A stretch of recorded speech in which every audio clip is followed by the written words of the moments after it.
एक छोटे से गांव में धनीराम नाम का एक व्यापारी रहता था। उसके पास अपार धन था, लेकिन उसका दिल उतना ही कठोर था जितने कि वे सोने के सिक्के जिन्हें वो हर रात गिना करता था। उसका एक ही नियम था, एक भी पैसा खर्च करना मतलब उसे हमेशा के लिए खो देना।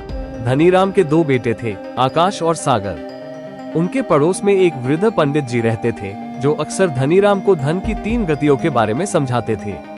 वे कहते थे, धनीराम, धन की केवल 3 ही नियति होती है, दान, भोग या नाश। यदि तुम पहली 2 को नहीं चुनते तो तीसरी गति तुम्हें खुद चुन लेगी। धनीराम बस हंस देता और अपनी तिजोरी को और जोर से ताला लगा देता। 1 दान की गति। दान। बड़ा बेटा आकाश दयालु स्वभाव का था। एक साल गांव में भीषण सूखा पड़ा और लोग भूख से मरने लगे। आकाश ने अपने पिता से अनाज के भंडार खोलने की विनती की, लेकिन धनीराम ने मना कर दिया। तब आकाश ने चुपके से अपनी छोटी सी बचत का उपयोग गरीबों के लिए दवा और भोजन खरीदने में किया। उसने देखा कि जो धन उसने दान किया वो गायब नहीं हुआ। वो माताओं के आशीर्वाद और स्वस्थ बच्चों की मुस्कान में बदल गया। ये पहली गति दान थी, जहां धन पुण्य बनता है और अमर हो जाता है। 2 भोग की गति। भोग। छोटा बेटा सागर सुख सुविधाओं का शौकीन था।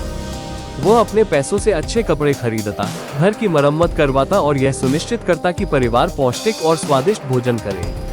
उसका मानना था कि यदि कोई कड़ी मेहनत करता है तो उसे अच्छी तरह जीना भी चाहिए।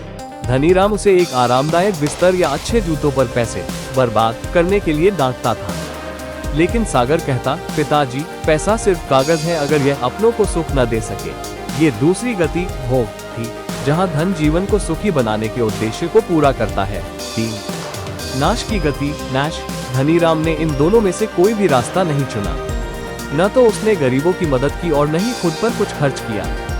उसने फटे हुए कपड़े पहने और पैसे बचाने के चक्कर में बासी खाना खाया।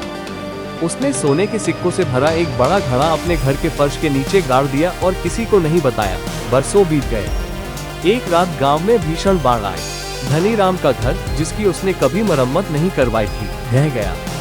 धनीराम बड़ी मुश्किल से अपनी जान बचा पाया, लेकिन उसका भारी खजाना कीचड़ और मलबे में कहीं गहरा दब गया। जमीन धंसने और तबाही के कारण उसे वो जगह फिर कभी नहीं मिली। जो धन उसने न दान किया दान और न ही उपयोग किया भोग, वो बस मिट्टी में मिलकर खत्म हो गया।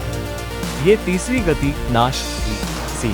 धनीराम ने अपने जीवन के आखिरी दिन गांव के चौराहे पर बैठकर बिताए। उसने देखा कि कैसे दान करने के कारण आकाश का सम्मान हो रहा था और सागर एक छोटे लेकिन खुशहाल घर में रह रहा था। उसे आखिरकार समझ आ गया, धन एक नदी की तरह है। यदि ये दान या उपभोग के रूप में नहीं बहता तो यह एक ठहरा हुआ तालाब बन जाता है और अंततः सूख जाता है।